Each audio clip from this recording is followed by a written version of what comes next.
La hype autour des IA depuis le lancement de ChatGPT en fin 2022 a beaucoup été comparée à la bulle Internet qui a éclaté en l'an 2000. Cette frénésie s'est construite sur l'idée que l'IA allait passer de simples chatbots à des humanoïdes qui allaient remplacer les humains dans leurs tâches quotidiennes. Cette euphorie cache une réalité à laquelle on devrait peut-être prêter plus attention. La réalité, c'est qu'une bulle financière est sur le point d'éclater. Hey, there's a bubble. How do you know? Trust me. La technologie d'Internet, malgré son aspect spéculatif, a tout de même profondément changé la manière dont nous communiquons, travaillons et consommons. Mais il est très improbable que l'IA soit aussi transformative.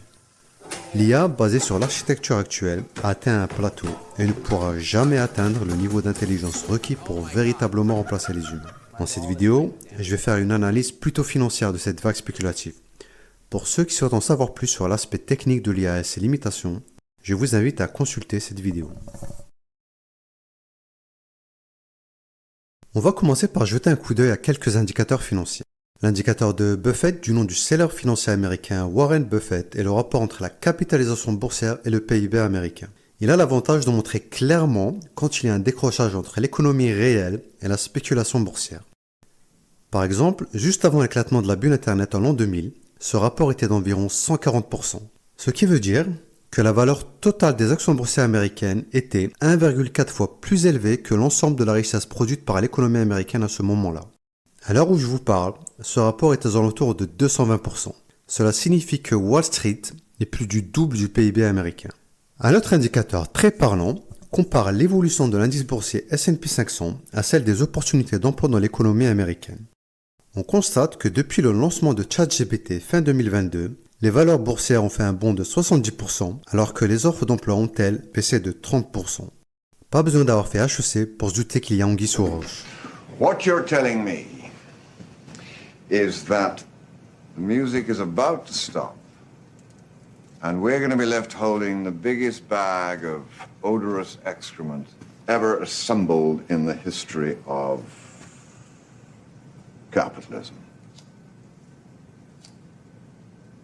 Un dernier point. Si vous suivez de près la presse financière, il y a un nom qui réapparaît très souvent, Nvidia. La compagnie qui produit les GPU dernier cri qui fournit presque exclusivement tous les acteurs de l'IA.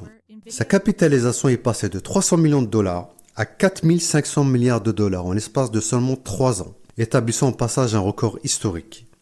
Ce genre d'évolution, ça fait la joie des spéculateurs, certes, mais si vous investissez sur le long terme, il faut vous demander si c'est viable dans la durée.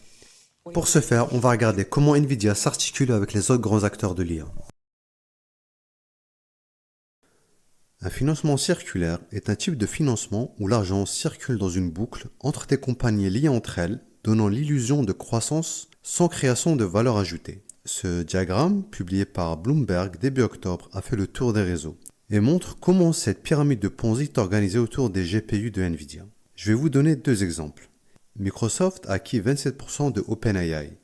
En échange, OpenAI doit dépenser près de 250 milliards de dollars en services Azure, le cloud de Microsoft. Aussi, xAI, la société qui développe Grok d'Elon Musk, a créé une société apparentée dans laquelle Nvidia va acheter des parts en investissant près de 2 milliards de dollars. En retour, cette société intermédiaire s'endette auprès des banques pour financer l'achat de GPU à Nvidia, qui seront loués à xAI après coup. Par-dessus les retours d'ascenseur, il y a aussi une concentration des géants de la tech. Dans son dernier bilan financier, Nvidia nous apprend que seulement 4 clients représentent 60% du chiffre d'affaires du fabricant. Nvidia n'a pas révélé leur nom, mais on devine aisément qu'il s'agit probablement des géants de la tech, Google, Amazon, Microsoft et Meta. Cet écosystème où un petit groupe joue le rôle de client, partenaire, investisseur et fournisseur d'infrastructures aggrave le risque systémique de krach boursier. Il y a encore un effet aggravant.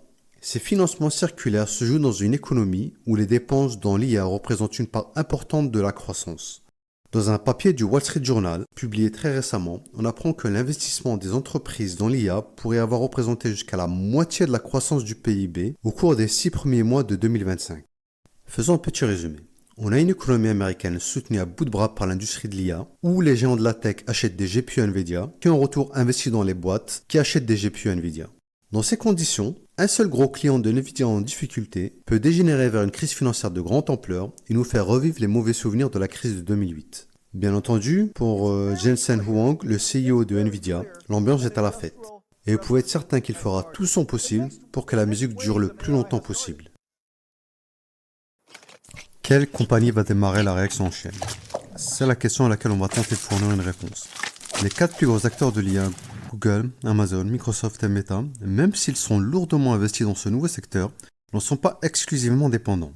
Ce n'est pas le cas de OpenAI. Même si leur produit phare ChatGPT est très populaire, ils dépendent énormément de Microsoft pour leur infrastructure et ne sont toujours pas rentables.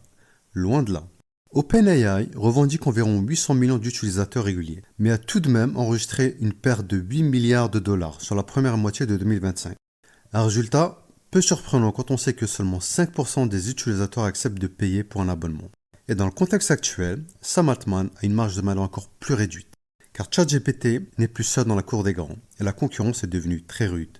Il doit subir la concurrence féroce des géants américains comme Google avec son modèle Gemini, mais contrairement à OpenAI qui est déficitaire et doit s'endetter pour financer son avenir, Google génère déjà des revenus colossaux et dispose de près de 100 milliards de dollars en réserve que Sundar Pichai peut utiliser à souhait pour brûler les ailes de Sam Altman.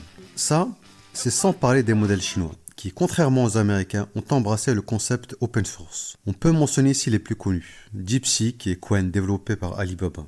Au cours de l'année écoulée, une part croissante des startups américaines les plus en vue dans l'IA se sont tournées vers des modèles d'IA chinois open source qui ont l'avantage d'être moins coûteux à utiliser, plus personnalisables et sont devenus suffisamment performants pour de nombreux usages.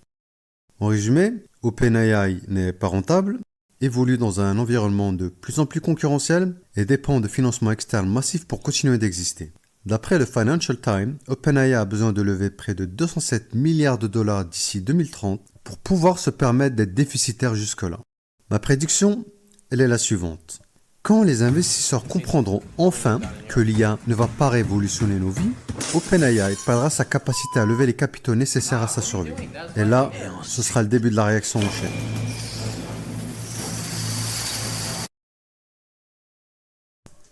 Est-ce qu'on observe un début de panique? Les dernières nouvelles me font penser que c'est bien le cas.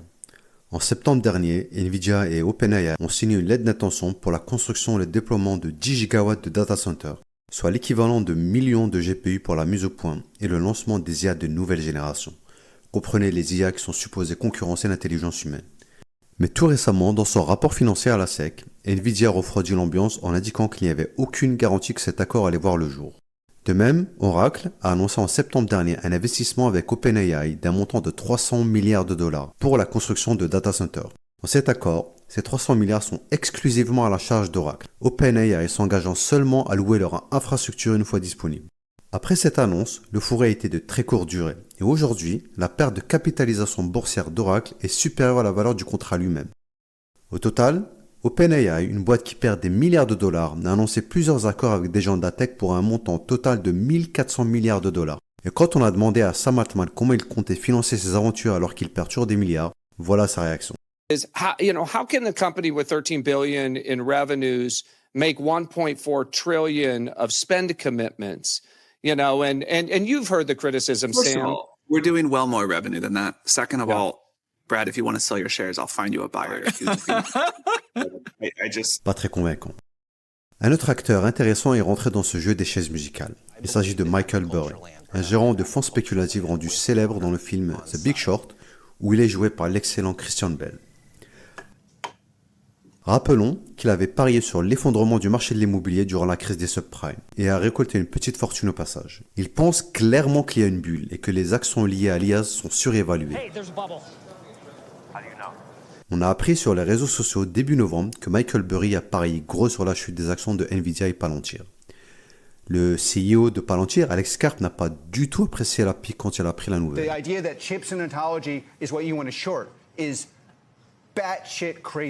Et pourtant, quelques semaines plus tard, il a discrètement vendu 585 000 parts de Palantir pour un montant de 96 millions de dollars.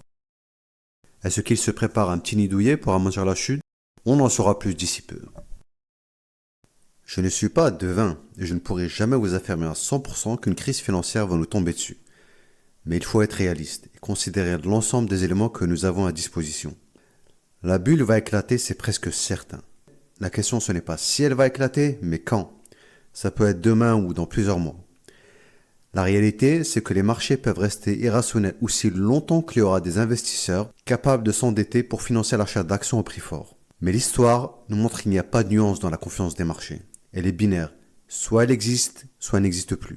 Le moment où elle va disparaître, on va assister à un écroulement des marchés, suivi d'une crise économique probablement sans précédent. Bien entendu, Sam Altman a prévu ce scénario, et il est déjà en train de suggérer que OpenAI devrait être enfoué avec l'argent du contribuable. Some level, when something gets sufficiently huge, whether or not they are on paper, the federal government is kind of the insurer of last resort, as we've seen in various financial crises and insurance companies screwing things up. C'est là aussi que l'on va très probablement nous ressortir Christine Lagarde du formol pour nous vendre l'euro digital ou l'euro numérique, en nous expliquant que c'est ce qui allait nous sauver de l'apocalypse. I tend to share your views. Nature doesn't like vacuum. And we started working on the digital euro. On croise les doigts.